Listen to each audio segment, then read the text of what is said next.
हैं उसके बाद पार्टी की गतिविधियां भी तेज हो जाएगी। तो कार्यक्रम शुरू करने से पहले मैं मंच पर बैठे जो हमारे गणमान्य लोग हैं उनका आपसे परिचय करवाती हूँ। हमारे साथ हैं राष्ट्रीय लोक नीति पार्टी के प्रदेश एडवाइजरी बोर्ड के प्रमुख श्री नंदीवर्धन जैन जी,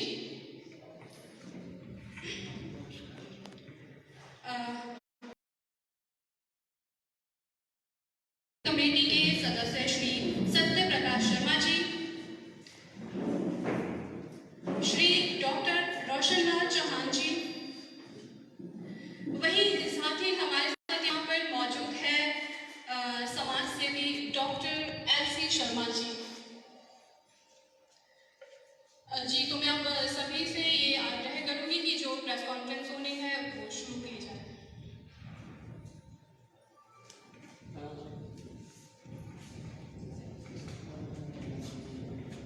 सभी को नमस्कार। मेरा सबसे पहले निवेदन प्रेस से आए बंधुओं से है, आप कितना समय दे सकते हैं। हम ये चाह रहे हैं कि लोक नीति की बात जब तक आप ठीक से आप तक नहीं पहुंचेगी तब तक प्रेस कॉन्फ्रेंस का कोई ज़्यादा अर्थ रहेगा नहीं। हम चाह रहे हैं कि आपको एटलीस्ट 2-3 वीडियोस दिखाएं एक बार, उससे पता चल जाएगा कि लोक नीति क्या है, क्यों है। उससे संबंधित आपके प्रश्न भी होंगे, उसके जवाब भी होंगे। आपका ज़्यादा समय नहीं लेंगे। मैं आपसे यही निवेदन करना चाहूँगा कि आप 15-20 मिनट का समय जरूर दें, सुन लें प्लीज़ एक बार, उसके बाद प्रेस कॉन्फ्रेंस करते हैं। Thank you very much.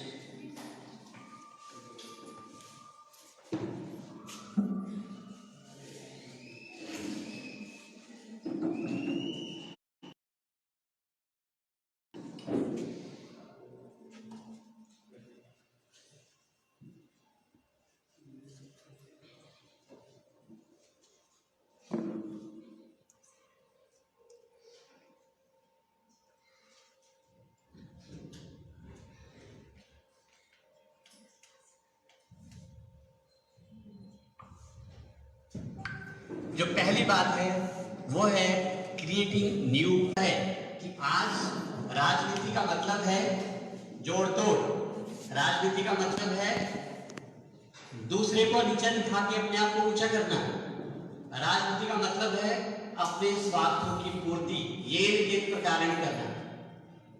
इसे पॉलिटिकल इन्फेक्शन कहा जाता है। जिस माइंड में ये पॉलिटिकल इन्फेक्शन हो गया, वो व्यक्ति आम समाज की भलाई नहीं सोच सकते। और हमने इसका एक हल ढूंढने की कोशिश की। जितनी भी विकृतियां हमारे व्यवस्था में हैं, उन विकृतियों को समझने के बाद उसके हल खोजने के लिए जो प्रयास किए गए हैं ग्रुप के द्वारा, उनको मैं आपके समक्ष रखना चाहता हूं। तो इसमें पहला प्रयास हमारा ये है कि जो व्यक्ति राजनीतिक संक्रमण के शिकार है, पॉलिटिकल इन्फेक्शन के जो शिकार हैं, उन व्यक्तियों के लिए इस व्यवस्था में जगह ना हो। ऐसे व्यक्ति शासन की व्यवस्था में आ गया हैं जो वास्तव में सेवा की भावना से लोगों के लिए काम करना चाहते हैं। और दूसरा प्रिंसिपललेसनेस का एक सवाल है, सिद्धांतहीनता का एक प्रश्न है। इसके लिए कुछ बातें अख्तियार की गई है कि लोक नीति में कौन व्यक्ति आ गया है जिनकी अपने पद की कोई एक्सपेक्टेशंस नहीं है, कोई उम्मीद नहीं है कि मुझे पद चाहिए, क्योंकि ये एक सेवा है, ये एक ड्यूटी है। We are doing it for sake of the duty. और इस ड्यूटी को ध्यान में रखते हुए बिना पद की लालसा के ये कार्य करने के लिए लोग आगे आए। दूसरा, हम गीता की स्थित प्रज्ञता की बात को इस व्यवस्था में लागू करना चाहते हैं कि यहाँ पे विनिंग और लूजिंग का भाव नहीं आना चाहिए, जय और पराजय की भावना से ऊपर उठ के काम करना है, क्योंकि हम ड्यूटी कर रहे हैं, ड्यूटी के लिए ड्यूटी कर रहे हैं। इसलिए क्या जय है क्या पराजय है, इस बात के कोई मायने नहीं। तीसरी बात, beyond crude selfishness. Crude selfishness की हम बात कर रहे हैं। सेल्फिश होना बुरा नहीं है। सेल्फिश का मतलब है अपनी आत्मा का चिंतन करना, सेल्फ का चिंतन करना, सेल्फ को, आत्मा को आगे बढ़ाने के लिए प्रयास करना। वो सेल्फिशनेस है। हम यहाँ पे क्रूड सेल्फिशनेस की बात करें, इससे ऊपर उठ के काम करना कि जहाँ पे हम दूसरों को ध्यान ना करते हुए सिर्फ अपने बारे में सोचे, वो क्रूड सेल्फिशनेस है। तो इससे ऊपर उठ के बात करेंगे। और एक बड़ी बात जो इसमें हम कहना चाहते हैं। क्यों ये लोक नीति है? क्योंकि राजनीति में जो भी हम बात करते हैं दूसरे को नीचा दिखाते हैं और अपने आप को ऊपर दिखाने की कोशिश करते हैं। यहाँ पे हम क्रिटिसिज्म से दूर रहना चाहते हैं। राजनीति में चरित्र लाने की एक बात हम करना चाहते हैं कि आज जरूरी नहीं है कि आपको दूसरे की गलतियों को खोजने से अपने आप को आगे बढ़ाना है। यहाँ पे जरूरी है दूसरों ने क्या किया, उन्होंने अपनी समझ और परिस्थिति और उनका जो एक ओरिएंटेशन था, माहौल था, उसके साथ उन्होंने किया, जो भी किया। हम उस पर ज्यादा नुक्ताचीनी ना करते हुए हम बेहतर क्या कर सकते हैं, हम सुधार कहाँ ला सकते हैं, क्या करके व्यवस्था में परिवर्तन लाया जा सकता है, हम उसकी बात करें। तो हम क्रिटिसिज्म को यहाँ पे प्रमोट नहीं करते हैं और इस व्यवस्था में जो चरित्र होना चाहिए उस चरित्र को लाने की हम बात यहाँ पे करने की कोशिश करते हैं। तो ये कुछ सिद्धांत है जो लोक नीति को प्रमोट करने के लिए, लोक नीति पर चलने वाले लोगों के लिए अनिवार्य सिद्धांतों का पालन करना होगा। और तीसरा सवाल है अनअकाउंटेबल परफॉर्मेंस। आज की व्यवस्था में जो लोग चुने हुए होते हैं, चुने हुए प्रतिनिधि, उनकी अकाउंटेबिलिटी कहीं नहीं होती है, कोई नहीं पूछता उनको। इलेक्शन के बाद 5 साल के बाद तो हो सकता है चुनाव के रूप में लोग जवाब इसका दें, लेकिन उस पूरे पीरियड में कोई बात नहीं करता कि आप जिस काम के लिए चुने गए थे उसमें क्या किया, क्या नहीं किया, कोई बात नहीं करता। यहाँ पे हम एक व्यवस्था की बात करना चाहते हैं कि जो चयनित व्यक्ति है, चुने हुए व्यक्ति है, अगर वो ठीक से कार्य नहीं कर पाते हैं उन्हें वापस आना पड़ेगा और बीच की अवधि में भी वापस आना पड़ेगा। राइट टू रिकॉल की हम बात कर रहे हैं। राइट टू रिकॉल का तो एक संवैधानिक मूल्य है। ये अमेंडमेंट कुछ होगी, कॉन्स्टिट्यूशनल अमेंडमेंट होगी, तब इसको लागू किया जा सकता है। लेकिन हम इस व्यवस्था को दूसरे तरीके से लागू करने की बात कर रहे हैं कि जो व्यक्ति जिसको एंट्री करनी है लोक नीति में, इलेक्शंस लड़ने होंगे, उनको पहले एक एफिडेविट देना होगा। अगर बीच में कभी भी हमारा जो रेटिंग है, पब्लिक रेटिंग है, परफॉर्मेंस हमारी वो आती गई तो हमें इस व्यवस्था से वापस जाना होगा। वो जो अपना एफिडेविट देंगे वो पब्लिक पोर्टल पर रहेगा। ऐसी स्थिति में जब उस व्यक्ति को वापस जाना होगा तो वहां पे ना रिपोर्ट की बात ना कर सके, क्योंकि वो जो एफिडेविट उसने साइन किया वो पब्लिक पोर्टल में रहेगा, दुनिया उसको देख सके।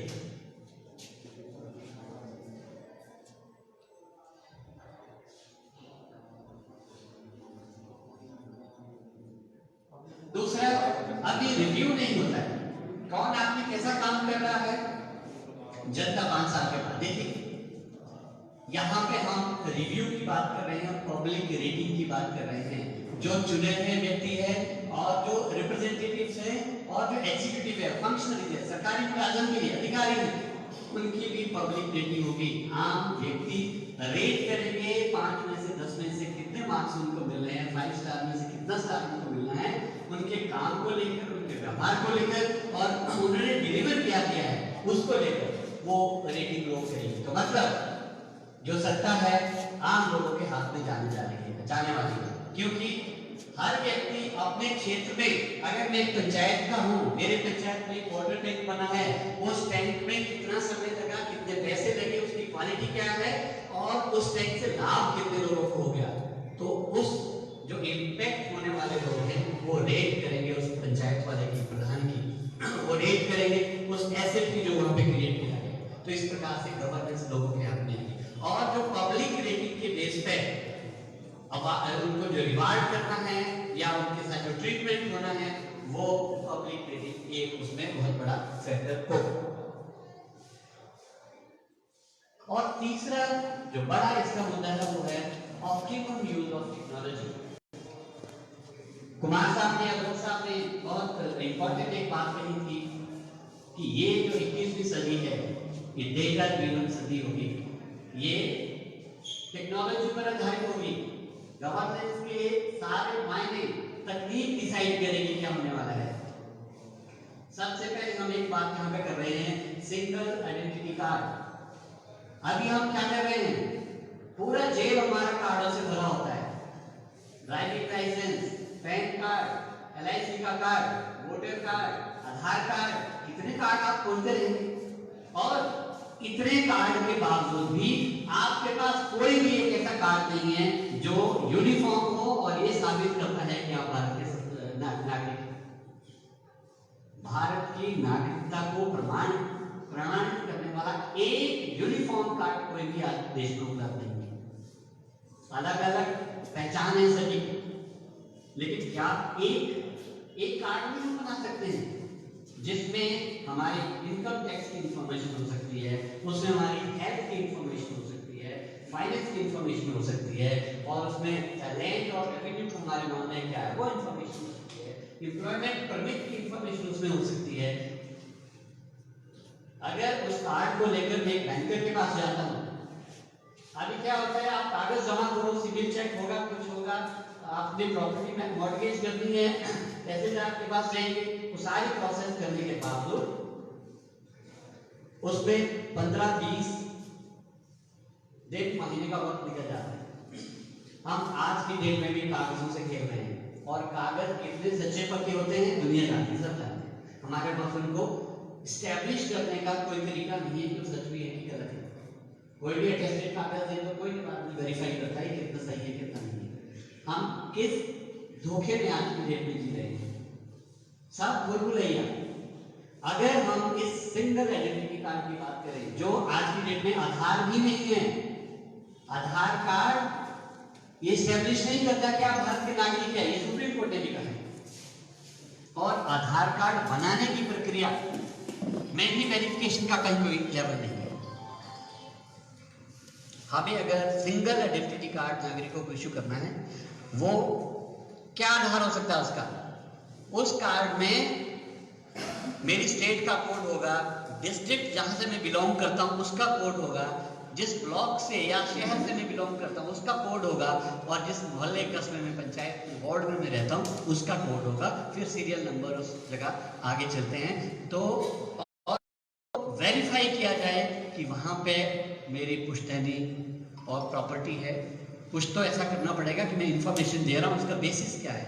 वेरिफिकेशन की एक प्रोसेस साथ में डिवाइस होनी चाहिए, तो ये आइडेंटिटी कार्ड हमारा इस तरह से जनरेट हो सकता है। और आपको जो नंबर मिलता है उस नंबर से आप पहचाने जाएंगे कि आप तो किस ब्लॉक के, किस कस्बे के और किस गांव के आदमी हैं। वो कार्ड आपका सिंगल बता सकता है, क्योंकि ये कोडिंग ऑलरेडी भारत सरकार ने की हुई है, इसमें नया कुछ करने का सवाल नहीं है। सिर्फ हमने इंटीग्रेट करना है इसको, और हमने इसको पायलट किया है। पुराना ट्रीटमेंट जो लग जा रहा है उसके हिसाब से आगे क्या प्रेस्क्राइब करना हमने व्यवस्था की है। मैं यहाँ से पौंडीचेरी जाता हूँ, पौंडीचेरी में एंट्री में मेरा वो कार्ड फाइल को, वहाँ पे मेरी एंट्री हो जाती है कि आदमी हिमाचल का आदमी है, दिल्ली का आदमी है, वहाँ पे इस दिन एंटर किया। लोगों को ट्रैक भी किया जा सकता है। आज की डेट में अपराध करने के लोग जिसको भागते फिरते हैं उसको भी कंट्रोल करने की मदद मिलेगी। ऐसी व्यवस्था को इसमें लागू किया जा सकता है। दूसरा, ये टेक्नोलॉजी बहुत कमाल की चीज है। आज की कितना व्यापक परिवर्तन आ सकती है इसमें सोचा नहीं जा सकता है। सर्विस ऑटोमेशन की बात करते हैं। अभी क्या होता है, अगर एक मिनिस्ट्री को कोई इंफॉर्मेशन दूसरी मिनिस्ट्री से चाहिए तो चिट्ठी लिखते हैं, 15-20 दिन के बाद जवाब आता है, वो भी कागजों में आता है। कैसा सच्चा पक्का जवाब है और अलग मामला है, हमारा समय निकल जाता है।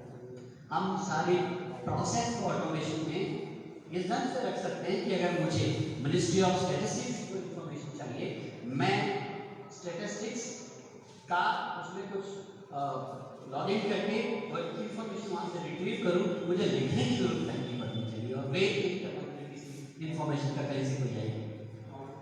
समय पैसा है, समय संपत्ति है, इसको बचाने का मतलब है कि हम संपत्ति को बचा रहे हैं। सारी जितनी भी सेवाएं लोगों को देनी है, पब्लिक सर्विस डिलीवरी है, वो ऑटोमेशन बेस्ड हो। ऑटोमेशन बेस्ड कैसे? एक एग्जांपल मैं आपको देता हूं। अभी एक ओल्ड एज पेंशन का कॉन्सेप्ट है। 60 या 70 साल के बाद व्यक्ति को पेंशन मिलती है। उसकी प्रक्रिया क्या है? अभी हम एक फॉर्म भरते हैं, फॉर्म भरने के बाद पंचायत में जाते हैं, सेक्रेटरी प्रधान उसमें कुछ साइन करते हैं अपने, फिर हम पटवारी के पास जाते हैं, रेवेन्यू की इंफॉर्मेशन वहां से आती है, ये वो इकोनॉमिक क्लास क्या है, फिर वेलफेयर ऑफिसर में के पास वो चिट्ठी जाती है, फिर थोड़े 2-4 फोन लगाने पड़ते हैं, किसी मंत्री एमएलए को बोलना पड़ता है, तो साल भर में शायद वो नंबर आ जाए, और जो लोग अप्लाई नहीं कर पाते उनका नंबर तक भी नहीं। देखिए, अगर हम पेंशन को एक अधिकार के रूप में लोगों को दे रहे हैं, क्या कहा कि आपको भी नहीं चाहिए, अगर मुझे हक दे दिया गया है तो मैं उस हक को, वो मुझे क्यों ऑटोमेटिकली ना मिले, मैं बार बार क्यों मिन्नतें करते फिरूं, बैठ करता रहूं, प्रार्थना करता हूं, अथॉरिटी के दाएं बाएं घूमता रहूं कि मैं फलाना आदमी हूं, ये मेरे कागज है, मुझे दो। क्या इसकी जरूरत है? डेटा तो क्या कर सकता है? डेटा इसमें कर सकता है कि अगर हमारे पास रियल टाइम डेटा अपडेटेड है, एक बटन दबाया, 7 साल के इस प्रदेश में, इस जिले में कितने लोग हैं, आज मुझे पता चल जाएगा 7072 लोग हैं, उन 7072 लोगों को उस दिन ऑटोमेटिकली एक मैसेज चला जाए कि मुबारक हो, आज आप 60 वर्ष के हो गए, आज आप इस पेंशन के हकदार बन गए। सरकार की ओर से मैसेज चला जाए, और 1 महीने के बाद बैंक की ओर से मैसेज चला जाए कि इतने पैसे आपके खाते में जमा हो गए, बिना अप्लाई किए, बिना एप्लीकेशन दिए, बिना दफ्तर में चेक करता है। क्या ऐसा हो नहीं सकता? डेटा ऐसा करा सकता है, इंटेंशन ऐसी करा सकती है, स्ट्रेटेजी अगर पता है तो ये चीजें की जा सकती है, होने वाली। इस प्रकार से हम ऑटोमेशन पब्लिक सर्विसेज की बात कर रहे हैं। कुछ भी हमें चाहिए तो एक व्यवस्था ढूंढने, डेटा के साथ जोड़ना है सिस्टम। चौथी बात है मैक्सिमाइजिंग पीपल पार्टिसिपेशन। अभी हम लोकतंत्र की बात करते हैं, government of the people, by the people, for the people, सब कहते हैं लोगों की सरकार है, लोगों के लिए सरकार बनी है। वास्तव में हमारी पार्टिसिपेशन कितनी है गवर्नेंस में? हम वोट देने के अलावा हमारी कोई पार्टिसिपेशन है नहीं वास्तव में। हाँ, सिर्फ 5 साल के बाद वोट देते हैं, इतना ही। यहाँ पे हम पार्टिसिपेशन को मैक्सिमम करने की बात कर रहे हैं। कैसे? Number 1, participatory planning. अभी जो बजट देखते हैं ना, बजट हर विधानसभा पार्लियामेंट मार्च में पास करती है। वास्तव में हमें उस प्रोसेस तक भी पहुंचने की जरूरत नहीं है कि बजट को पास करना पड़े, वहां 1 साल वेट करना पड़े पूरे साल के लिए। वो सारा एस्टिमेटेड होता है और कोई बेस्ड ऑन ब्रॉडर पैरामीटर्स होती है उसकी। हमें क्या करना है?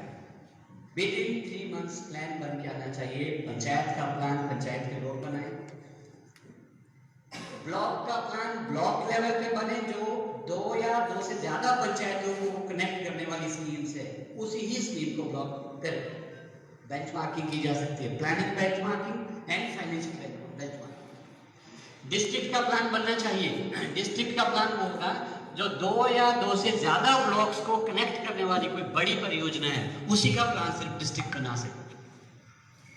और इसी प्रकार से स्टेट का प्लान बने, 3 महीने के अंदर अंदर प्लान बने। अभी क्या होता है, एक गांव में डंडा लगाने के लिए पंचायत का वार्ड मेंबर भी करता है, प्रधान भी करता है, ब्लॉक का आदमी भी उसी के लिए रिकमेंड कर सकता है, जिला परिषद के लोग भी उस दंगे के लिए ही पैसा देते हैं।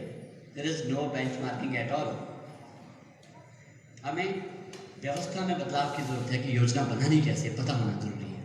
दूसरा, 3 महीने में योजना सभी लेवल पे बननी चाहिए और चौथे महीने में पब्लिक डोमेन में रहनी चाहिए। आम आदमी देखे, अगर एक जिले की योजना है, उस जिले के लोग उसको पोर्टल पे देख सके और अपने वैल्यूज ऐड कर सके, अपडेट कर सके, उनको क्या लगता है और उसमें होना चाहिए या नहीं होना चाहिए, लोगों के सामने रहे, और उसके बाद वैधानिक लेवल पे उसको पास किया जाए, एनुअल एक्शन प्लान बने, पीरियोडिक एक्शन प्लान बने, उस पर काम होना शुरू हो जाए। दैट इज वन वे जहाँ पे हम पब्लिक को, उनकी पार्टिसिपेशन को मैक्सिमाइज कर सकते हैं।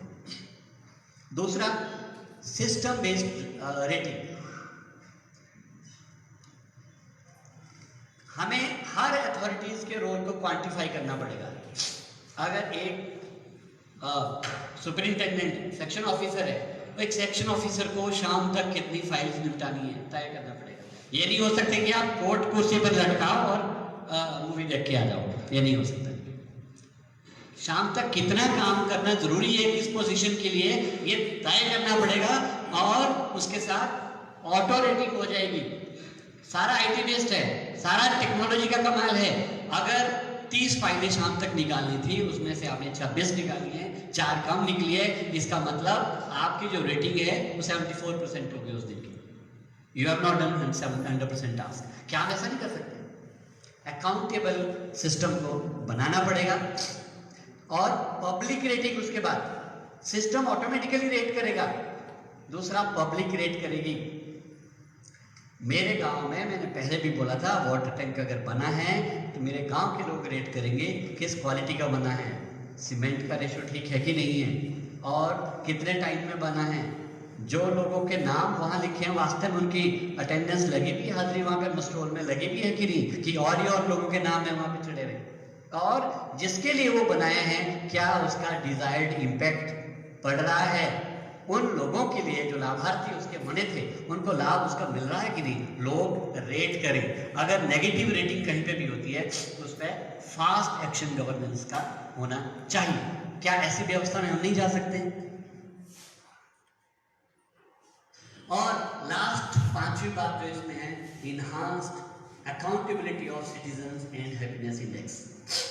देखिए अभी क्या है, नागरिकों को भी समझना बहुत जरूरी है कि हम अकाउंटेबल है, हमारी जिम्मेवारी कुछ है। ये नहीं हो सकता है कि कोई भी कारण आपको आप जाएं और एक सरकार की बस को आप आग लगा दें और सरकारी मुरम्मत को आप जला दें, ऐसा नहीं हो सकता है। आप कहीं पे भी जाए कुछ भी वायलेंस कर दो, ये राइट ये देश किसी को नहीं देगा। जनता को भी एक responsible behaviour, reasonable responsible behaviour की ओर जाना पड़ेगा, सीखना पड़ेगा। हम बेलगाम नहीं हो सकते, हमें जानना पड़ेगा कि हमारा रीजनेबल बिहेवियर क्या होना चाहिए, उसी दायरे में हम काम करेंगे, उससे बियॉन्ड नहीं कर सकते।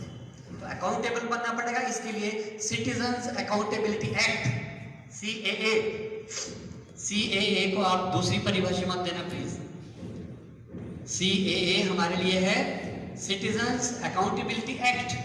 इसको पारित करके हर नागरिक के कर्तव्यों का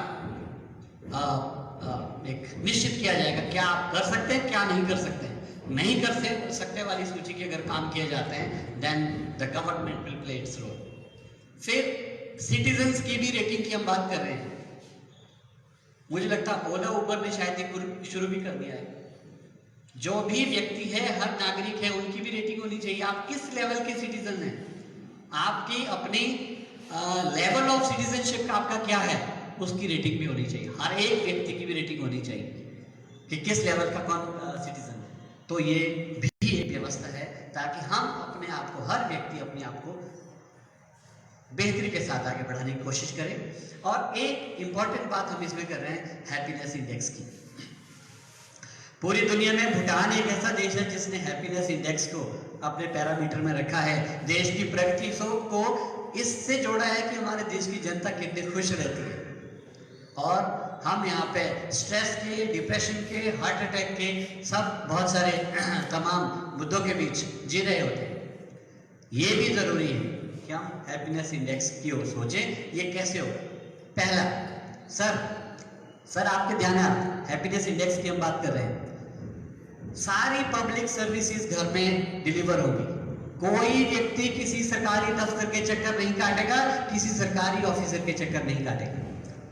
जो भी सारे काम हैं, आपके काम आपके घर में करके सरकार देगी। ऐसी व्यवस्था की हम बात कर रहे हैं। अगर ग्रामीण परिवेश के संदर्भ में हम बात करें, एक ग्राम पंचायत में 2000 लोगों के पीछे 10 लोगों को एम्प्लॉयमेंट देने की बात इसमें हो रही है।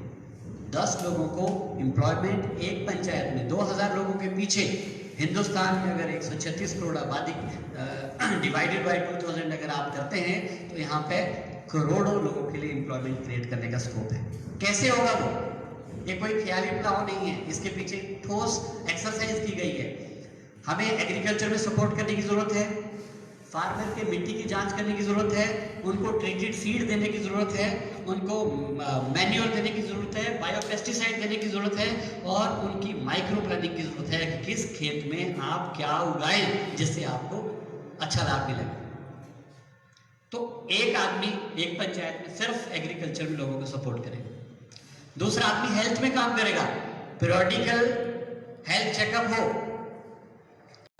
हेल्थ चेकअप के बाद डॉक्टर के साथ टेलीमेडिसिन के माध्यम से कंसल्टेशन करवाई जाए, दवाइयाँ, सस्ती दवाइयाँ, जेनरिक मेडिसिन या दूसरी पहुंचाई जाए, और साथ में प्रिवेंटिव हेल्थ केयर की हम बात कर रहे हैं। हमारे वेदों ने, आयुर्वेद ने बहुत कुछ ऐसा दिया है जिसको हमें पता नहीं है, हम अपना नहीं रहे उस चीज़ को, और उन चीज़ों को लागू करने की बात है। हम प्रिवेंटिव हेल्थ केयर की ओर ज़्यादा जाना चाहेंगे, क्यूरेशन। उसके बाद लोग जीना सीखें तो हमारी बीमारियां 90% खत्म। बीमारियां इसलिए हैं कि हमें we don't know how to live rightly, हमें सही तरीके से जीना नहीं आता है, इसलिए बीमारियां ज़्यादा पैदा होती है। तो हमें इस दिशा में आगे जाना होगा। और एम्प्लॉयमेंट की हम बात कर रहे हैं, 2000 लोगों के पीछे 10 लोग,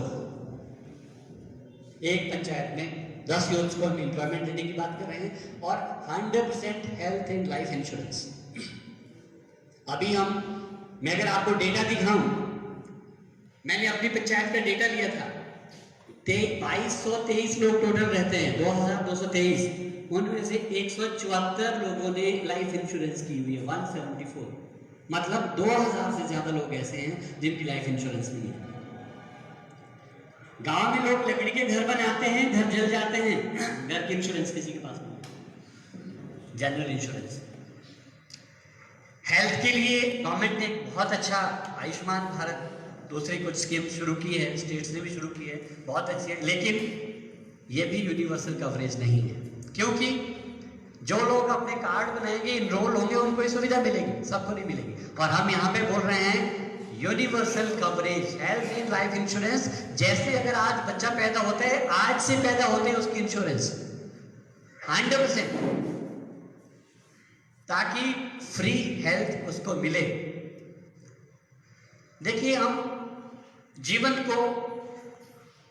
के अधिकार के साथ अगर देखते हैं, हम जीवन के अधिकार का इस्तेमाल तब कर सकते हैं जब हम स्वस्थ हों और जब हम शिक्षित हों।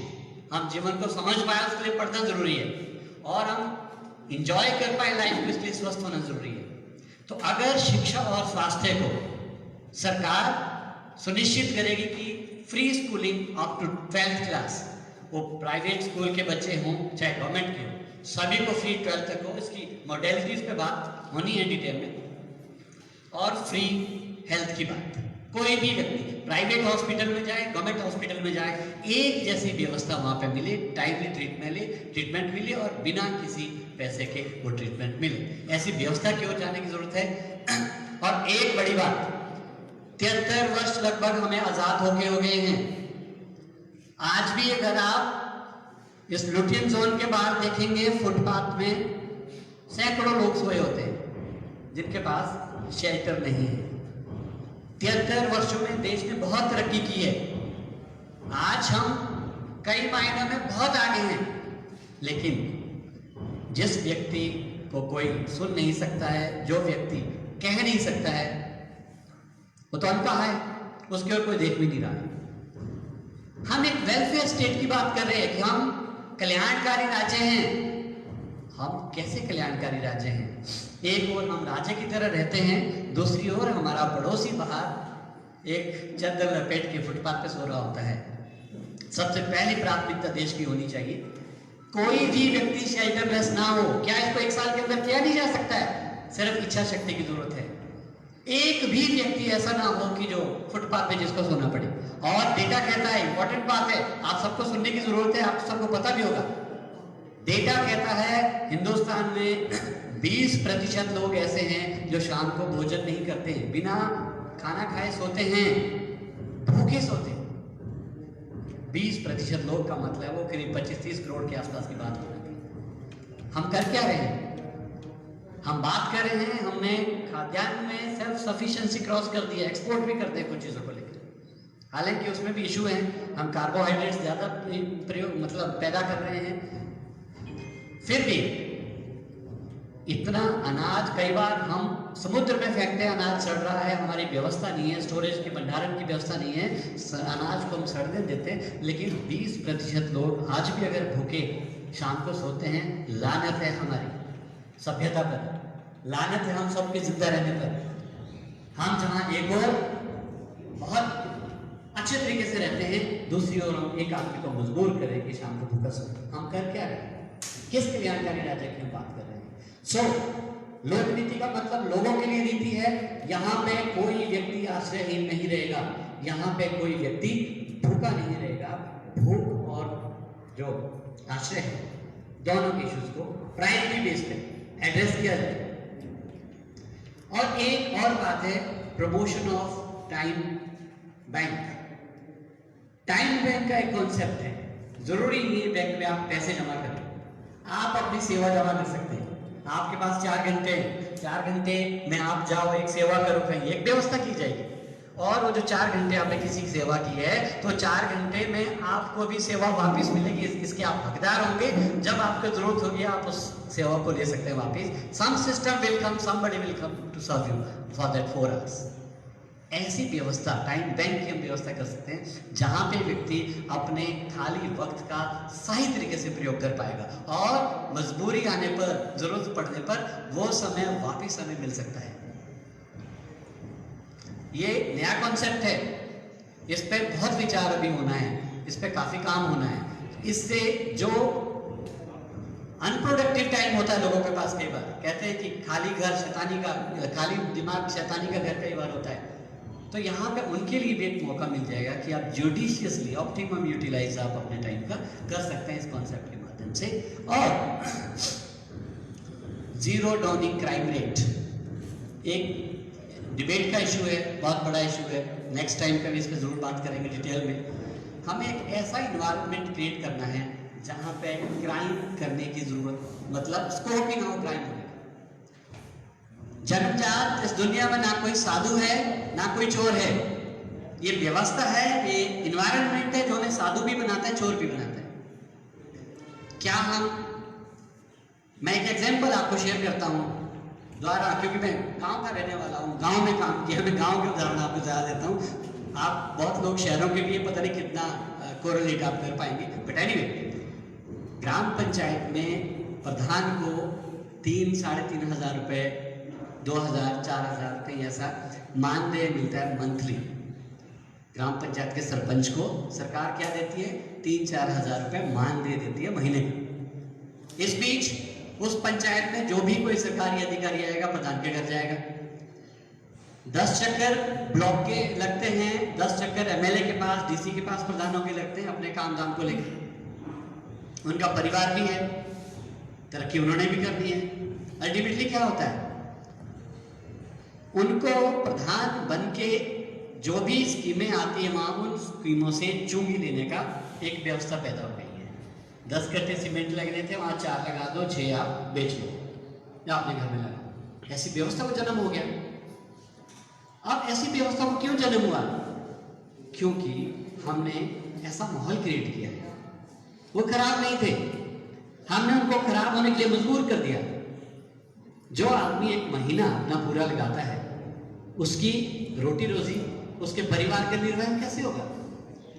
अगर हम उसको इतना नहीं देते कि अपने परिवार वालों के लिए खाने का मुहैया तो कर सके, तो उसको चोरी करनी पड़ेगी। तो व्यवस्था को दुरुस्त करना जरूरी है। बहुत सारी क्राइम ऑटोमेटिकली खत्म हो जाएगी, चोरी करने की प्रवृत्ति ऑटोमेटिकली खत्म हो जाएगी। व्यवस्था को थोड़ा सोचने की जरूरत है और जड़ से सोचने की जरूरत है। तो इस प्रकार से ऐसा इन्वायरमेंट क्रिएट करने की लोक नीति में हम बात कर रहे हैं जहां पे क्राइम को जीरो डाउन किया जा सके। ये कुछ 4-5 बातें हमने कही। बहुत बड़ा विषय है चर्चा करने के लिए, क्योंकि समय को ध्यान में रखते हुए अभी हमारे और बहुत लोग हैं जो इस पर कहना चाहेंगे, उसको ध्यान में रखते हुए हम सिर्फ संक्षिप्त आपसे यही कहना चाहते हैं, लोक नीति का मकसद राजनीति नहीं है। हमें राजनीति की जरूरत नहीं है कि कोई आए हमारे ऊपर शासित हो जाए, शासन करे। अंग्रेजों ने बहुत कर दिया, मुगलों ने बहुत कर दिया, it is enough and enough now. अब हमें स्वयं अपने ऊपर शासन की बात करनी है। जो ट्रू डेमोक्रेसी है उसको जमीन पर उतारने की हमने बात करनी है। उसी व्यवस्था को लागू करने के लिए ये जो 5 मूल सिद्धांत है, creating new era leadership, maximising people participation and optimum use of technology and accountability of the citizens and happiness index, ये 4-5 बातें हैं। इन बातों को मूल रूप से लोक नीति का आधार बनाएं। और मैं सभी से निवेदन करूंगा, ये किसी राजनीतिक व्यवस्था नहीं बल्कि समाज सेवा की बात है। इस भाव के साथ इसमें आगे जुड़े, प्रार्थना करें ईश्वर से कि इस वास्तव में इस जो बातें हम कर रहे हैं इनको ज़मीन पर हम उतार पाए, ऐसी वो शक्ति हमें मिले कुदरत से। जो लास्ट में आदमी बैठा है, जिसको कोई सुनता नहीं है, जिसकी आवाज़ भी नहीं है, उस तक हम मुस्कुराहट अगर लाए उसके चेहरे पे, वो तरक्की होगी, वो एक मायना होगा, एक पैरामीटर होगा इसकी सफलता का कि लोक नीति ने वास्तव में काम किया है। इन्हीं शब्दों के साथ मैंने बहुत समय लिया है, बहुत बोल भी दिया है, बहुत कुछ बोलने के लिए, चर्चा करने के लिए काफ़ी कुछ है, इस पर हम बात करते रहेंगे। इन्हीं शब्दों के साथ मैं विराम लेता हूँ। बहुत बहुत धन्यवाद सभी का। जय हिंद।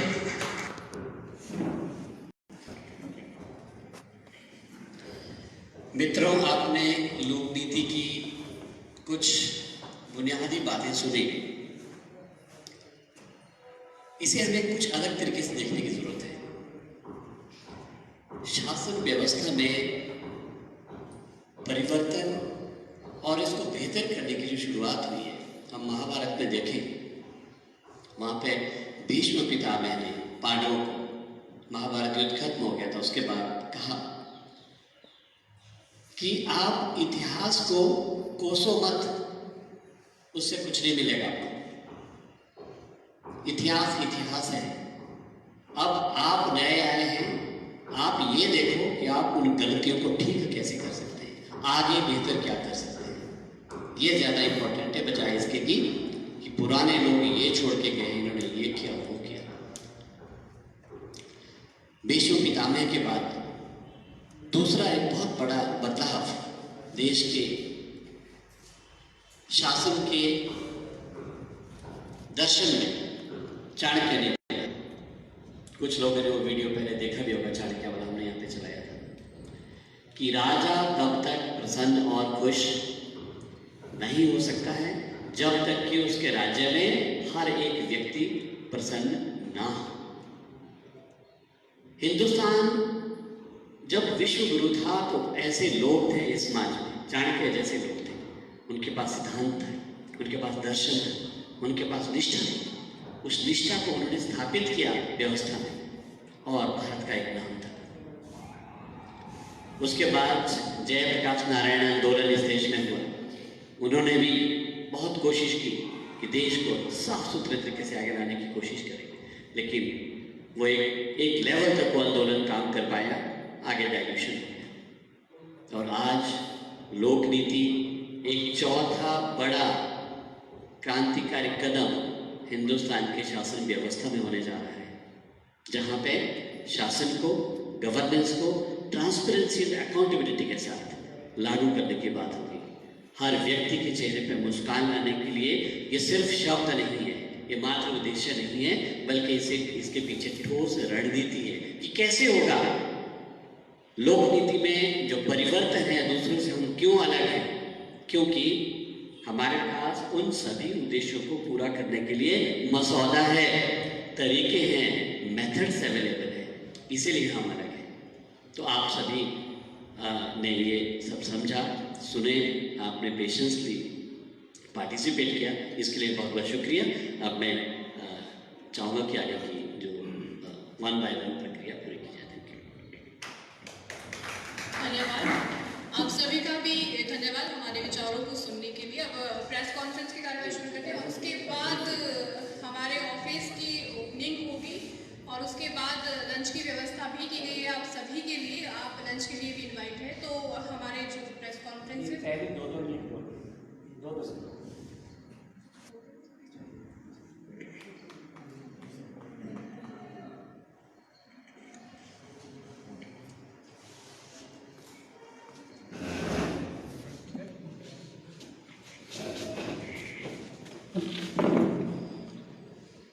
उपस्थित सज्जनों, महानुभावों,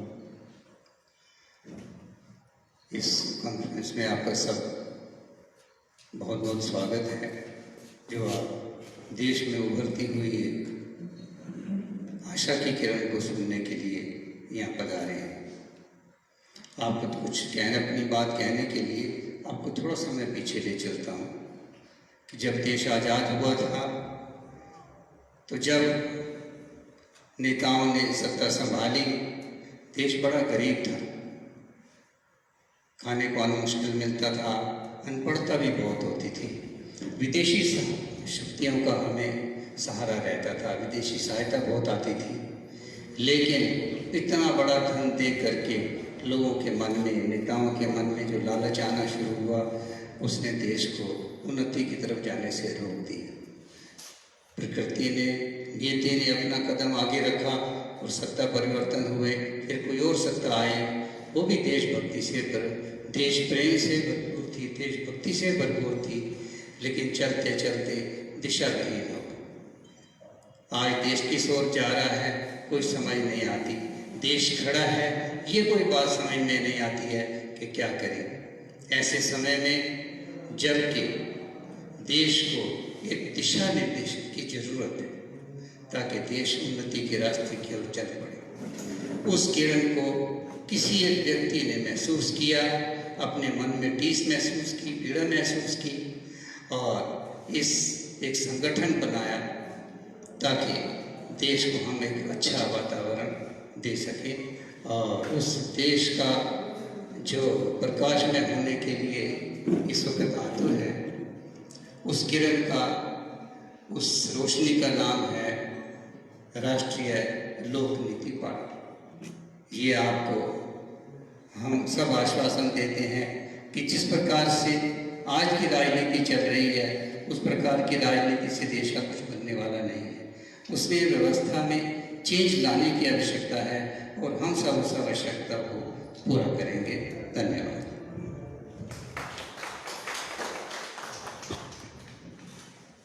आप सभी को प्रणाम। मेरा नाम पी एच चौहान। मुझे राष्ट्रीय लोक नीति पार्टी की तरफ से हिमाचल में जिम्मेदारियां दी गई हैं कि मैं संगठन को सुदृढ़ करूं, पंचायत लेवल तक हम लोग पहुँचे और इसके लिए राष्ट्रीय लोक नीति पार्टी को आगे बढ़ाने का एक कार्यक्रम है। हम लोगों ने आज यहाँ से आपके शहर नेर चौक से कार्यालय का प्रारंभ करेंगे और आगामी कार्यक्रम हमारा रहेगा पंचायत लेवल तक लोक नीति पार्टी को पहुँचाना। इसमें एडवाइजरी बोर्ड रहता है राज्य स्तर पर और साथ ही कोर कमेटी का गठन होता है जिसमें विभिन्न क्षेत्रों से, विभिन्न स्पेशलाइजेशन से लोगों को लिया जाएगा। जिला स्तर पर भी कार्यकारिणी व शाखा बोर्ड का गठन होगा, फिर ब्लॉक स्तर पर भी होगा और पंचायत स्तर पर भी होगा। एक हमारा आज से आगाज हम करने जा रहे हैं इस कार्यक्रम को शुरू करने का और साथ ही हमारा जो राज्य स्तरीय का कार्यालय होगा वो नेर चौक में होगा। अभी तक इसकी सभी की रही है, सभी पार्टीज की रही है कि राज्य का जो कैपिटल होता है, राजधानी रहती है, वहाँ से ही कार्यालय अपने चलाते हैं। लेकिन हम लोग ये समझते हैं कि हम लोगों की पहुँच लोगों तक अच्छे तरीके से जाए, लोगों के बीच से हम ऑफिस शुरू करें और लोगों के बीच से ही नेता भी त्याग, नेता हम वर्ड नेता की बजाय भी बल्कि कार्यकर्ता जो सोशल वर्कर हमने त्याग करने हैं राष्ट्र को चलाने के लिए, उसके लिए शुरुआत हम आज से करेंगे। इसके साथ ही हम लोगों ने एक निर्णय लिया है हमारी पार्टी ने कि मंडी संसदीय क्षेत्र से इस बार हम अपना कैंडिडेट उतारें, जिसके लिए हमने ऑनलाइन एक प्रक्रिया शुरू की थी, वो अभी तक चल रही है। 7 तारीख लास्ट डेट है उसकी और लोगों ने अप्लाई किया है, इसमें काफ़ी लोगों ने रुचि रखी है और जो हमारे प्रक्रिया का जो सिस्टम है और उसके लिए हम कैंडिडेट को उस प्रक्रिया से ही सेलेक्ट करेंगे और उसके बाद लोगों की राय सलाह भी लेंगे कि उनको कौन सा कैंडिडेट ज़्यादा बेहतर लगता है ताकि उसको हम मैदान में उतारें इलेक्शन के लिए। ये अभी पूरी प्रक्रिया चल रही है। हम समझते हैं कि लोग अवश्य ही राष्ट्रीय लोकनीति पार्टी के साथ जुड़ेंगे, क्योंकि एक प्रण लेके चल रही है राष्ट्रीय लोकनीति पार्टी कि सिस्टम में बदलाव लाना, एक सुदृढ़ सिस्टम तैयार करना है जिससे आम जनता को सभी प्रकार की सुविधाएं उनके घर द्वार पर मिले। जो भी विकास कार्य हो उसके लिए भी गुणात्मक जो कार्य होंगे उसकी भी लोग मॉनिटर कर पाए। अपने यहाँ नियोजन, इसको बोलते हैं आपका प्लानिंग भी गांव की प्लानिंग है, गांव में क्या विकास चाहिए, कैसे होना है, और वो ये ना करें कि जैसे अभी तक चलता है कि लोग कोई भी यहाँ डंगा लगाना है या छोटा सा प्लेग्राउंड बनाना है, तो जब देखते हैं उस काम को वो नजर साल भर तक कुछ आता है, उसका पता नहीं चलता क्या काम होता है। हम लोग ये समझते हैं कि ऐसा गुणात्मक कार्य किया जाए, गांव की एक होलिस्टिक प्लानिंग बने, योजना बने, और वो प्लानिंग को कोई एक्सपर्ट भी उनको फैसिलिटेट करे कि आप आज से जो भी कार्य करना चाह रहे हो वो अगले 100 साल की सोच रख के आप करें। आपने चंडीगढ़ शहर देखा है, उसकी प्लानिंग हुई है। अभी आज के 100 साल 200 साल के बाद भी आप जाओगे चंडीगढ़ में तब भी कम नहीं पड़ेगा। हमारे गांव में भी आजकल क्या दिखते आ रही है, सड़कें बनती है, ये सोच के बनती है शायद एक आधी गाड़ी कभी आएगी किसी VIP की, बाकी गाड़ियाँ नहीं चलेगी। आज गांव में बहुत सी गाड़ियाँ रोड तक बढ़ रही हैं। पानी की व्यवस्था उस हिसाब से की गई थी, 70 लीटर पर हेड पर डे के हिसाब से। अब पॉपुलेशन बढ़ गई है, वो भी कम पड़ती है। स्वास्थ्य सुविधाएं खोली गई है, स्टाफ नहीं है, पूरा स्टाफ नहीं है, कहीं नहीं। विद्यालय खोलेंगे जिसमें 3-4 बच्चे पढ़ते हैं, मास्टर एक क्वालिटी एजुकेशन ही है। हम लोगों ने व्यवस्था में ऐसा एक कर रखा है सिस्टम कि आप कर तो रहे नाम मात्र के लिए, क्वांटिटी दिखाने के लिए कि हमने ये कर दिया वो कर दिया, या खर्चा शो करने के लिए कि आप परफॉर्मेंस, कोई भी सरकार देखती है इतना खर्चा कर दिया। मैं ये पूछना चाह रहा हूँ कि वो जो खर्चा किया, क्या उतनी वैल्यू का वो काम हुआ?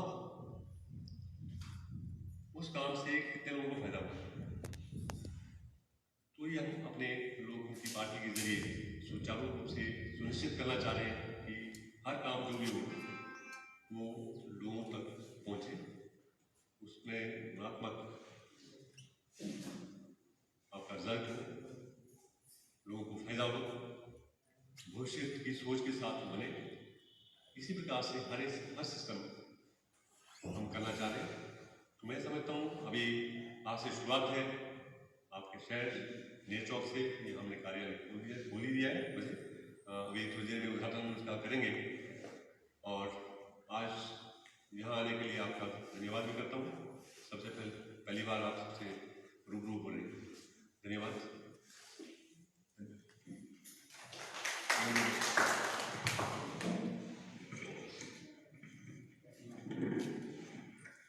नमस्कार, आप सभी का स्वागत है। और मेरा नाम आनंद है और मैं नेशनल कोऑर्डिनेटिंग कमेटी का मेंबर हूँ। मैं आज जो अनाउंस करने वाला हूँ वो अविश्वसनीय होगा, पर मैं इतना कहूँगा कि मंडी की सीट हम जीतेंगे। कैसे, उसकी रणनीति एकदम तैयार है। और ख़ास तौर से जो MP का इलेक्शन हो रहा है उसकी बात मैं कर रहा हूँ। इसके बाद हमने राष्ट्रीय लोकनीति पार्टी जो है उसने UP में अपना आगाज़ कर चुके हैं। हिमाचल प्रदेश के जो दिसंबर अगले साल हो रहे हैं, सरकार हम लोग बनाएंगे और सरकार बनेगी हमारी, ये दृढ़ निश्चय है हमारा। स्ट्रैटेजी क्या है आने वाले टाइम पे आपको पता चलेगा। पंजाब में हमने आगाज़ कर दिया है, अभी ऑफिशियली पार्टी का जो लॉन्च है 15 अगस्त या 15 अगस्त से पहले हम लोग अनाउंस करेंगे। और उसके बाद हम जितने भी 2023 में जितने भी इलेक्शन हैं उसमें पार्टिसिपेट करेंगे। हर जगह हम लोग सरकार बनाएंगे और 2024 में आप देखेंगे कि हमारी सरकार राष्ट्रीय लोक नीति की सरकार सेंटर में बनेगी। ये आगाज़ मैं अभी बोल रहा हूँ और मेरे बहुत ही कॉन्फिडेंस से बोल रहा हूँ और तो उसके पीछे काफ़ी ज़बरदस्त स्ट्रैटेजी है और स्ट्रैटेजी आने वाले वक्त पे आपको पता चलता रहेगा। तो आप लोगों का पुनः मैं धन्यवाद देता हूँ कि आप आए यहाँ पे और मैं अपने सहयोगी जो हैं SP शर्मा जी, मैं उनको देता हूँ। Thank you.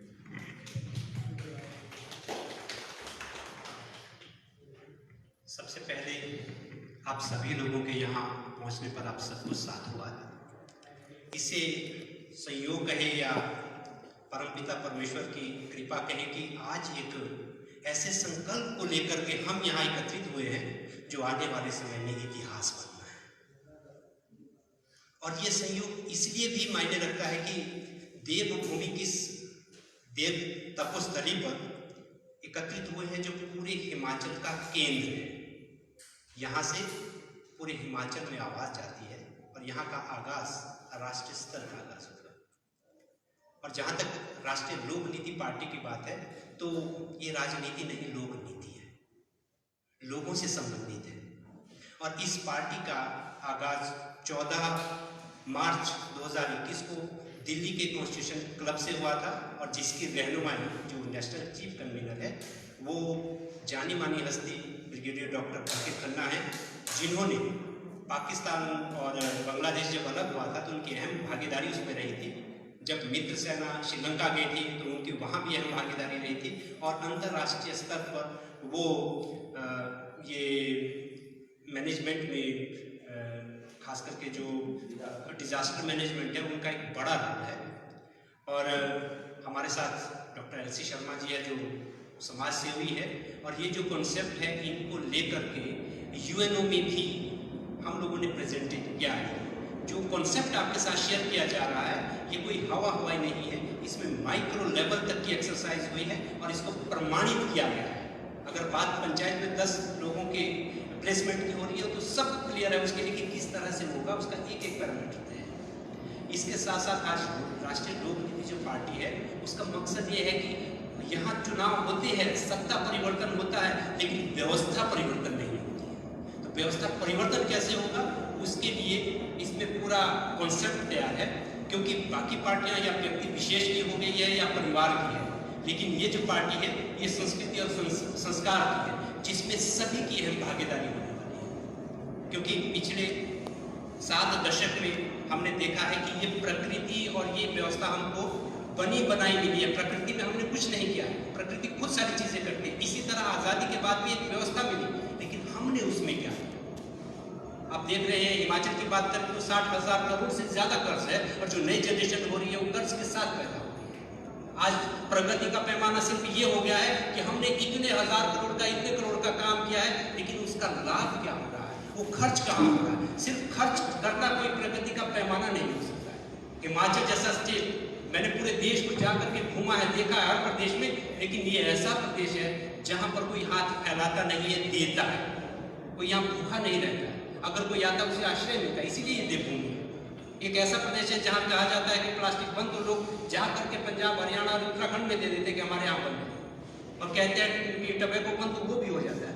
इसलिए इस प्रदेश के अंदर वो स्ट्रेंथ है कि कुछ भी बदलाव किया जा सकता है और उसका पहला बदलाव ये उपचुनाव होगा और संसद में बैठ करके लोक नीति का जो प्रतिनिधि होगा वो बताएगा कि किस तरह से देश और दुनिया में परिवर्तन होने वाला है।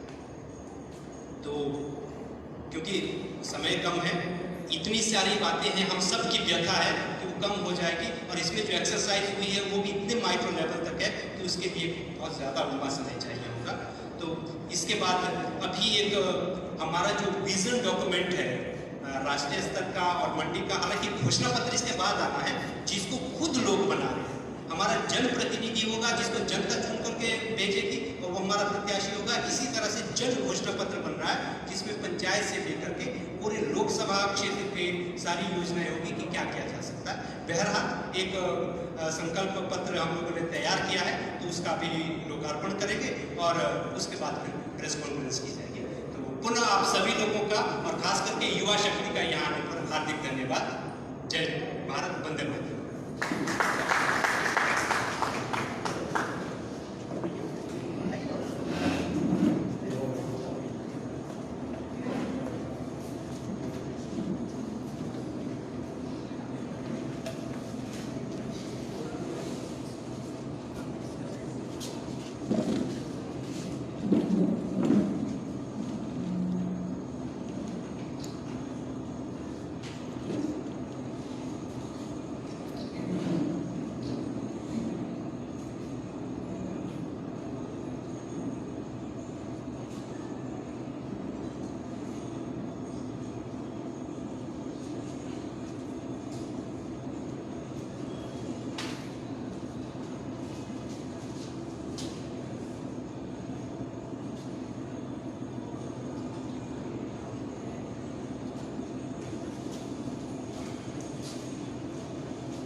अब आज के इस आगाज का सभी आए तो वो डॉक्टर रोशन चौहान जी करेंगे।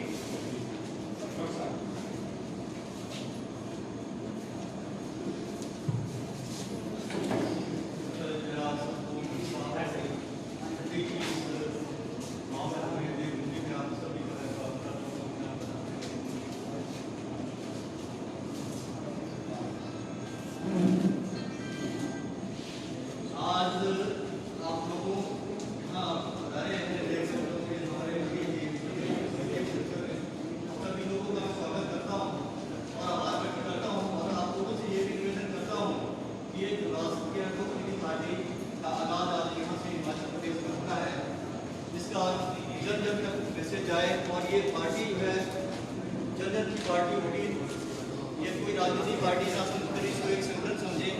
देश में बदलाव और देश में बदलाव लाने के लिए इसकी बहुत जरूरत थी और हमारा जो मकसद रहेगा इस पार्टी का केवल मात्र देश का विकास, कोई भी राजनेता इसमें बनकर नहीं रहेगा, पर जो भी पब्लिक, जैसे कि हमारे डॉक्टर साहब ने मेरे से पहले कहा है कि पार्टी का एक जो हमारा संविधान बन रहा है, इसमें जो प्रावधान रखा हुआ है, इसमें बिल्कुल ये रखा हुआ है कि अगर पब्लिक चाहे तो जिस भी कैंडिडेट को, जो विजयी भी होगा, अगर पब्लिक वोटर पे अपने विचार रखे कैंडिडेट को वापस भी बुला सकती है। तो ये सबसे बड़ी स्वागत है, योग्य बात है।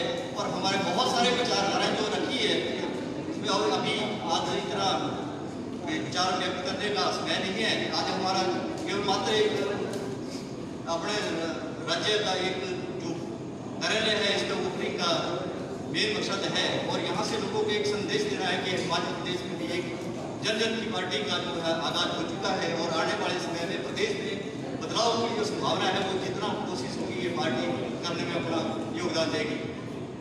धन्यवाद।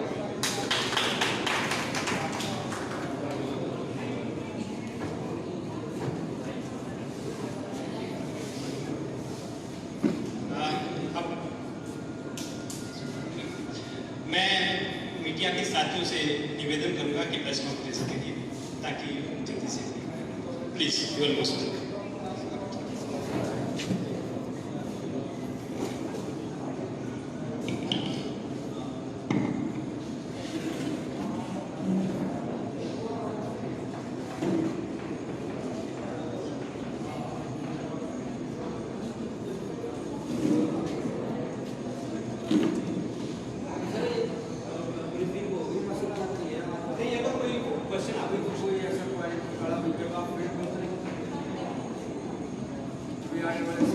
नहीं तो आपकी तरफ से रिप्रेजेंटेशन जो कार्यक्रम होगा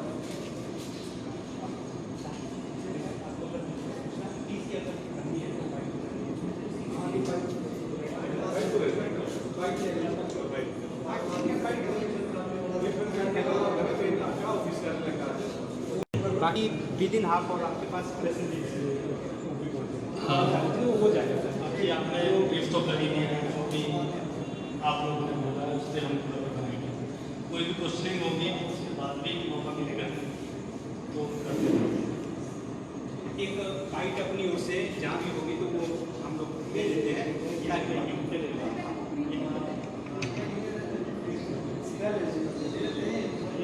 माइक कर दो आप लाइक कोई सिंगर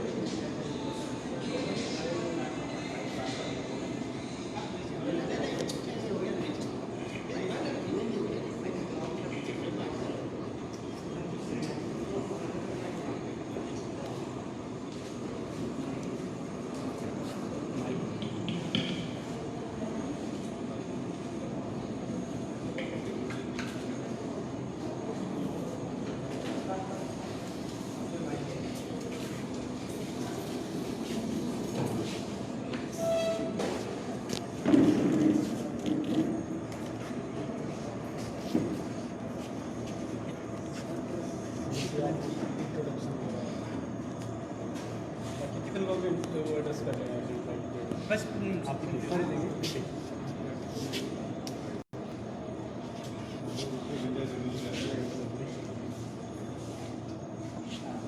थोड़ा सा इसे ऊपर कोई ना आ रहा है।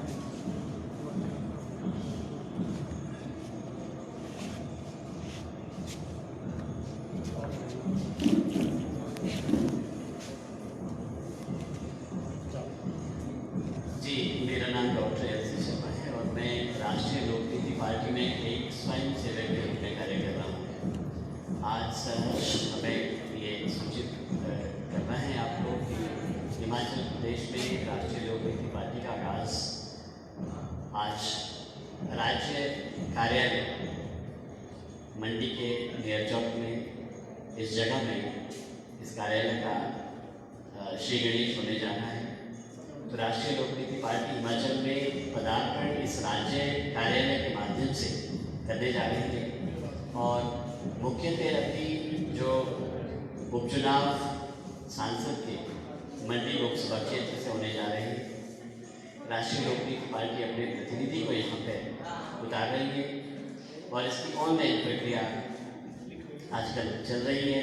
7 तारीख तक आवेदन हमने अपने पोर्टल के माध्यम से, वेबसाइट के माध्यम से मांगे हैं और उन सभी आवेदनों के आने के बाद उनकी छंटनी होगी। जो संभावित उम्मीदवार हैं उनसे एक्सपर्ट ग्रुप की कलेक्शन होगी और पोर्टल में उनको डाला जाएगा। पब्लिक की वोटिंग भी उनको टिकट आवंटन से पहले की जाएगी ताकि जो प्रतिनिधि हो वो थोपा हुआ प्रतिनिधि नहीं हो बल्कि जनता के द्वारा चाहा गया प्रतिनिधि हो। ऐसी प्रक्रिया किसी भी राजनीतिक दल के द्वारा इतिहास में पहली बार की जा रही है। नॉर्मली सभी लोग प्रत्याशी को उतारते हैं, हम जनता को कह रहे हैं कि आप लोग किसको प्रत्याशी उतारते हैं। उद्देश्य पार्टी का न केवल इस मंडी सीट से विजय होकर अपने उम्मीदवार को दिल्ली की देश की संसद में भेजना है, वहाँ पे लोकनीति का प्रतिनिधित्व करना है, बल्कि इसकी जो मैसेज है, इसका जो इम्पैक्ट है हिमाचल प्रदेश में आने वाले समय में 2022 में जो विधानसभा के चुनाव होने वहाँ पे होने जा रहा है। राष्ट्रीय लोकनीति पार्टी हिमाचल प्रदेश में सरकार पूरे बहुमत के साथ बनाने जा रही है। हो सकता है इसमें आपको कोई शंका हो, लेकिन हमें इसमें कोई शंका नहीं है। आने वाले समय आप देखेंगे कि कैसे ये बदलाव होने जा रहा है। इसके अलावा क्योंकि जब तक देश नहीं बदलता है तब तक हम टुकड़ों टुकड़ों में काम करके कोई बहुत बड़ी योजना को लागू नहीं कर पाएंगे। इसके लिए देश की राजनीति को बदलना जरूरी है। हम 2024 में जो लोकसभा के चुनाव होने उसमें पूरे देश में सभी सीटों पर चुनाव लड़ने की तैयारी कर रहे हैं और 2024 में भारत की जो सरकार होगी राष्ट्रीय लोकनीति पार्टी की सरकार। और इससे पहले अभी अगले 6 महीने के अंदर 5 राज्यों में चुनाव होने जा रहे हैं। गोवा, मणिपुर, उत्तर प्रदेश, उत्तराखंड, पंजाब। इन 5 राज्यों में उत्तर प्रदेश, उत्तराखंड और पंजाब में हमारी गतिविधियां शुरू हैं। राष्ट्रीय लोकनीति पार्टी इन तीनों राज्यों में तय कर चुकी है कि चुनाव लड़ेगी और जो गोवा और मणिपुर है इससे भी बातचीत हो रही है। तो इन राज्यों में अगले 6 महीने के अंदर चुनाव लड़के सरकार बनाने का उद्देश्य है और इसके पीछे जो बुनियाद है वो यही है कि लोग त्रस्त हैं सभी राजनीतिक दलों से, उनको नया विकल्प नहीं मिल रहा है और राष्ट्रीय लोकनीति पार्टी एक विकल्प के रूप में पैदा हुई है जहाँ पे शुचिता है, जहाँ पे निष्ठा है, जहाँ पे पवित्रता है और जहाँ पे चरित्र है। ऐसी व्यवस्था बनाने की कोशिश और ये मात्र विकल्प राष्ट्रीय लोक नीति पार्टी लोगों के पास है। और हमारा ये मानना है, जब लोगों के पास अच्छे विचार को लेकर आप जाते हैं, अच्छी सोच और निष्ठा को लेकर जाते हैं और अच्छे लोग उसको क्यों न सराहें, क्यों उसको नहीं अपनाएंगे, हमें कोई कारण नहीं दिखता है। अच्छी बात को अच्छे लोग मानेंगे, आएंगे जुड़ेंगे, क्योंकि लोग छटपटा गए, वो तो ऐसा मौका देखना चाहते हैं कि ऐसी कोई व्यवस्था आए और वो जुड़े और आगे मिल के बढ़े। तो इसके लिए जो रणनीति है वो बनी हुई है। अब हम हर ब्लॉक में, हर पंचायत में, हर परिवार तक पहुंचने की बात कर रहे हैं। लोग जुड़ेंगे और इस जुड़ाव के साथ आगे हम बढ़ेंगे, क्योंकि हमारा ये भी मानना है कि दुनिया में बहुत सारे लोग, मेजॉरिटी में लोग अच्छे हैं। कम लोग ऐसे हैं जो समाज में विकृतियाँ और भ्रांतियाँ पैदा करते हैं, लेकिन मेजॉरिटी में लोग अच्छे हैं। अगर अच्छे लोगों को अच्छी बात पहुँचे तो स्वीकार करेंगे, ये हमारा मानना है। और इसी स्वीकार के साथ हम राष्ट्रीय लोक नीति पार्टी को देश में स्थापित करने का ये बीड़ा है, शुरू किया है। हम तो चाहेंगे कि आप इसका एक हिस्सा हैं, आप तो चौथे स्तंभ के रूप में कार्य ऑलरेडी कर रहे हैं, लेकिन जो पवित्रता हम इस राष्ट्रीय लोक नीति पार्टी में लाने की कोशिश कर रहे हैं, वही पवित्र संदेश आपके माध्यम से जन जन तक पहुँचना चाहिए, आम लोगों तक पहुँचना चाहिए। निश्चित रूप से देश बदलेगा। वंदे भारत मातरम। धन्यवाद। सर, आवेदन आपने मांगे हैं, तो अभी तक आपके पास कितने आवेदन आए हैं, और जो आवेदन करता है क्या उनकी कुछ योग्यता या कुछ शुल्क भी रखा गया है? जी, बहुत संजीदा प्रश्न है आपका। अभी हमने आवेदन मांगे हैं ऑनलाइन पोर्टल के माध्यम से। वहाँ पे एक फॉर्मेट है, वो भरना है कैंडिडेट को, उसमें अपने प्रोफाइल को अपलोड करना है, वीडियो क्लिपिंग्स अपलोड करनी है, कुछ औपचारिकता है उसमें। नंबर 1, उसमें कोई शुल्क नहीं है, 1 भी रुपया उसमें शुल्क के रूप में नहीं, निःशुल्क है, आवेदन कर सकते हैं।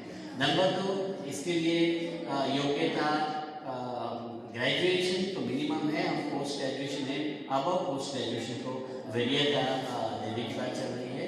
और इसके अलावा सामाजिक दायरा कैसा है, व्यक्ति का सोच कैसी है, नीयत कैसी है, नीयत ही बन जाएगी, लेकिन नीयत कैसी है उसको भी देखने की कोशिश कर रहे हैं। और अभी तक हमारे पास करीब 11 आवेदन, अच्छे आवेदन हमें मिले हैं और डेली 2-2, 3-3, 4-4 लोगों के साथ वीडियो कॉन्फ्रेंसिंग के माध्यम से चर्चा हो रही होती है।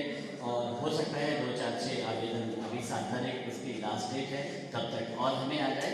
और उसके बाद स्क्रूटिनी की प्रोसेस 2 लेवल की है। एक तो हमारा सॉफ्टवेयर ऑटोमेटिकली स्क्रूटिनी कर लेता है कि नेक्स्ट लेवल पे शॉर्टलिस्टिंग किसकी होनी है बेस्ड ऑन सर्टेन पैरामीटर्स। और दूसरा, जो हमारी टीम ऑफ एक्सपर्ट्स हैं वो उनके साथ इंटरेक्शन करती है, उनके जानती है, उनके बारे में जानने की कोशिश करती है, तो वो एक दूसरा लेवल है। और तीसरे लेवल में उनको शॉर्टलिस्ट करके हम वेबसाइट में अपने पोर्टल में रखेंगे और लोग उनको वोट वहाँ पे कर पाएंगे फाइनल करने से पहले कि कैंडिडेट को आप कैसे देखते हैं। तो ये प्रक्रिया हमारी चल रही है। पार्टी ने इससे पहले चुनाव लड़ाया कि अभी विस्तार में ये पार्टी चलेगी? जी, पार्टी अभी 14 मार्च 2021 को पार्टी की शुरुआत हुई है दिल्ली से। तो अभी कोई चुनाव नहीं लड़ा है, पहला मौका है कि अभी 3 महीने पार्टी को संगठित हुए हैं। 3 महीने के बीते मंडी लोकसभा से चुनाव पार्टी पहली बार लड़ने जा रही है। और इसमें इम्पोर्टेंट ये है पार्टी में कि 50% वीमेन पार्टिसिपेशन को इसमें हम प्रेफरेंस देते हैं जिस भी लेवल पे, क्योंकि पार्टी के जो ऑर्गेन्स हैं स्टेट लेवल पे 2 ऑर्गेन्स हैं। एक है स्टेट एडवाइजरी बोर्ड जिनका काम है नीति निर्धारण करना, सही गाइडेंस देना। दूसरा है core working committee. Core working committee का है डिसीजंस को इम्प्लीमेंट करना। तो जिला लेवल पे भी 2 ये आयाम हैं, ब्लॉक लेवल पे भी, पंचायत लेवल पे भी है। तो इन सभी में 50% पार्टिसिपेशन प्रेफरेबली विमेन की निश्चित की गई है। तो हम कोशिश करते हैं कि जो आधी आबादी है उनका भी राष्ट्रीय लोक नीति पार्टी में पूरा सम्मान होगा। ठीक है, बहुत बहुत धन्यवाद।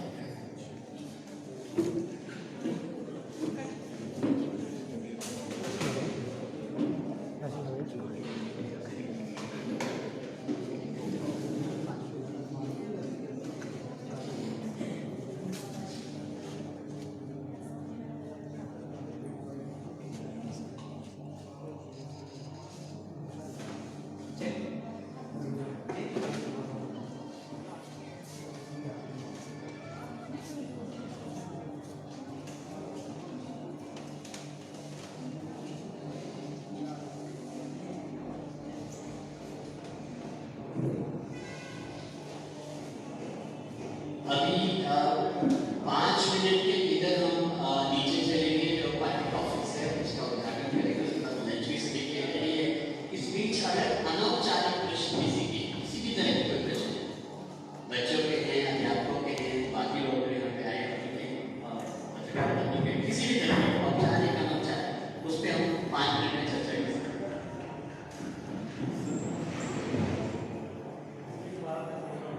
जी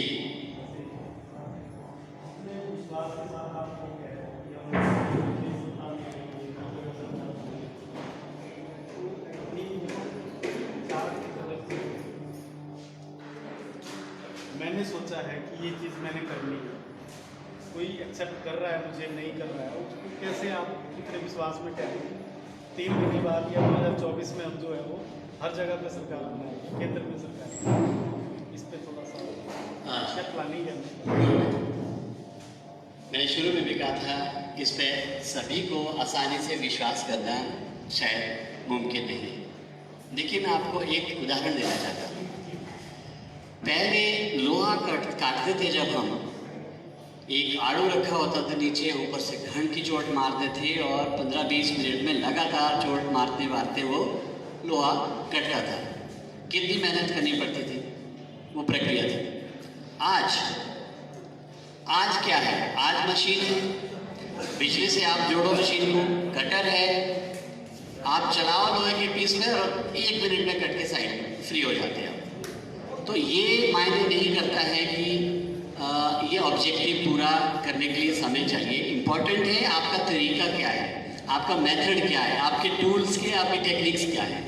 अगर वो आपके पास हैं तो आप, एक दूसरा एग्जांपल मैं आपको देता हूँ। हम एक घर बनाते हैं, घर बनाने का एक स्टैंडर्ड है। अगर आप मान लीजिए हम एक लेंटर डालते हैं, लेंटर डालने के लिए कम से कम आपको 25 दिन का समय देना पड़ता सूखने के लिए, और आपने 4 मंजिल की बिल्डिंग बनानी है तो अगर लेंटर भी डालने हैं तब भी आपको टाइम चाहिए, आपको मतलब 6 महीने चाहिए। लेकिन मोहाली में आप अगर जाते हैं, मोहाली में एक बिल्डिंग बनी है 11 मंजिल की, 11 मंजिल की बिल्डिंग को 48 घंटे के अंदर बनाया गया। तो मैंने वो बिल्डिंग देखी है। वो कैसे संभव है? उन्होंने तरीका बदला, मेथड बदले, टूल्स एंड टेक्निक्स बदले, बन गए। तो इम्पोर्टेंट है आपका टूल क्या यूज़ करने वाले हैं आप, कैसे आप लोगों तक पहुंच रहे हैं, कैसे उनके दिलों में आप अपने लिए जगह बनाने वाले हैं, वो तरीके आपके पास क्या है। और इससे भी इम्पोर्टेंट एक बात है निष्ठा, विल, प्योरिटी ऑफ थॉट्स, विचारों की शुद्धता। क्योंकि आप अगर स्वार्थ से ऊपर उठ के सोचते हैं, देश हित के लिए सोचते हैं, तो प्रकृति आपके साथ खड़ी हो जाएगी आपके उद्देश्यों को पूरा करने के लिए। तो जब तक पवित्रता है सोच में, तब तक नेचर आपके साथ है जो पूरा करने में मदद करेगा। आप भी मदद करेंगे, बिल्कुल करेंगे, क्योंकि ऐसी पवित्रता दूसरी जगह देखने को मिलेगी नहीं जिसको हम लाने की कोशिश कर रहे हैं।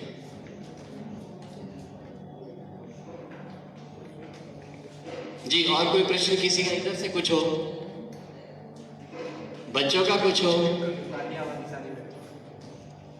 बच्चे सबसे ज्यादा सवाल करते हैं, लगता है इंस्टीट्यूट कोई सवाल नहीं पूछते हैं।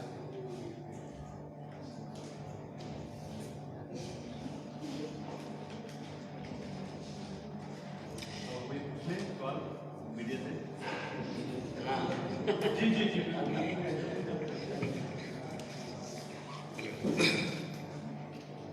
मैं ये जानना चाह रहा हूँ, मीडिया यहाँ आप लोग तो काफ़ी टाइम से काम कर रहे हैं जिला मंडी में, आपको क्या लगता है कि जो भी सरकारें आई हैं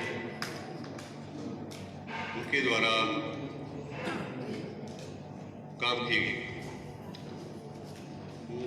क्वालिटी वाइज कितने उत्तम थे?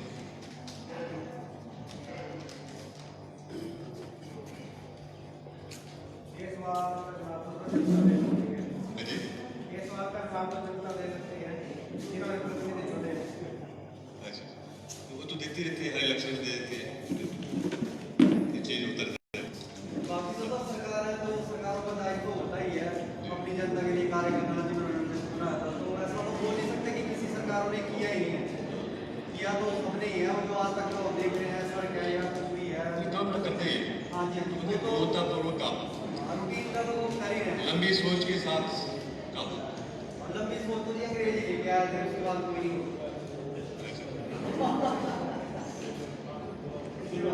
चीज़ें ऐसी है। आपका क्या ख्याल है? एक और प्रश्न है हमारे यहाँ जो एजुकेशन सिस्टम है उससे क्या लगता है कि ये अगर ये सिस्टम चलता रहा, इसी रफ्तार से चलता रहा, तो रोजगार की स्थिति क्या हुई हमारे देश की?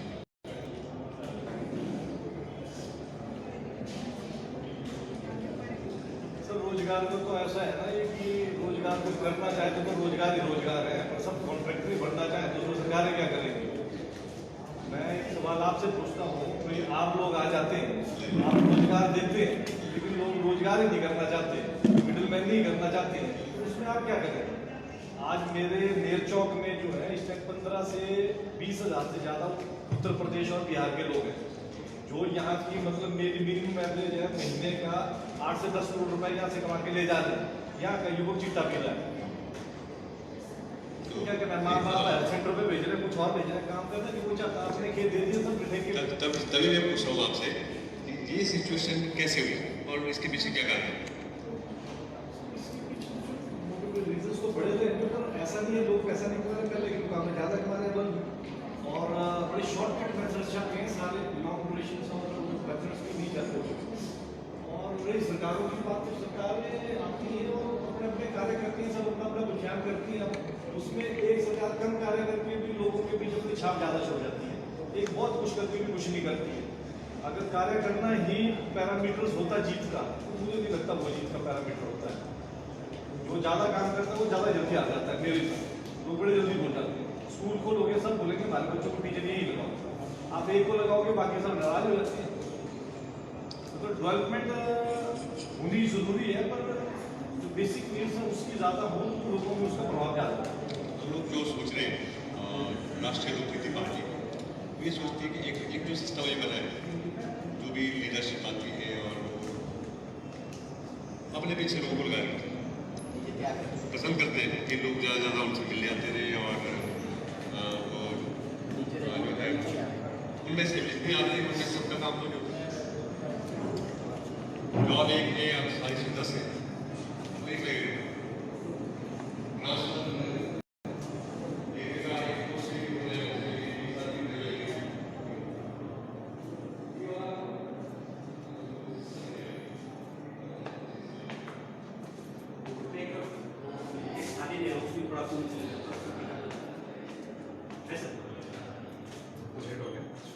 यहाँ जब तक सीजन आगे क्या आगे अरे यार वो पुरानी मैं ले आता हूँ।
या तो आप पूरा बोलो आदमी और लड़की और अच्छा लगेगा ना, सीजर तो है ही अंदर, क्योंकि वैसे ही थोड़ी ना दे रहे थाली।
पास पास आ जाओ, विपिन के पास हो जाओ सभी।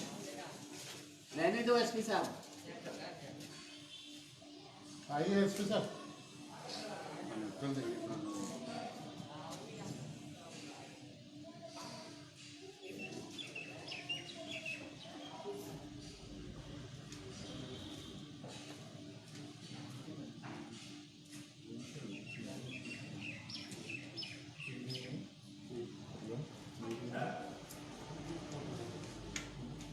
ठीक है, आइए।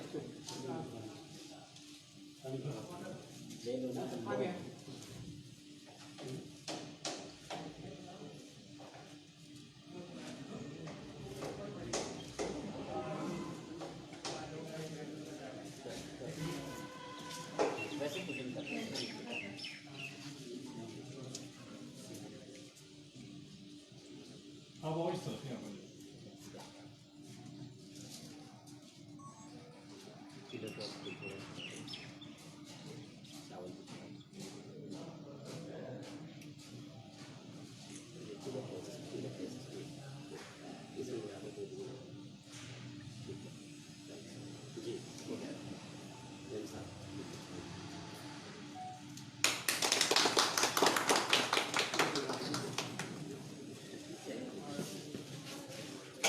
सांसद ठीक है।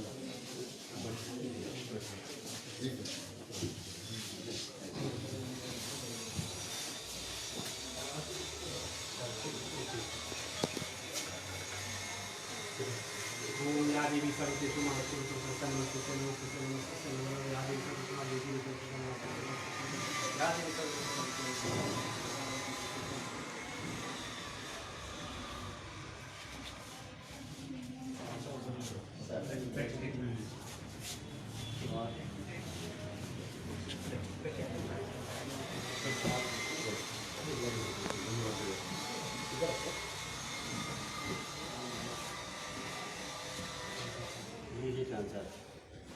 Good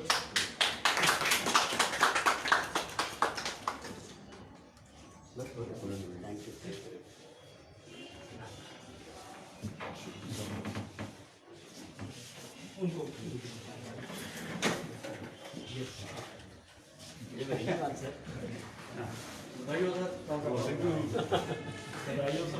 office thank you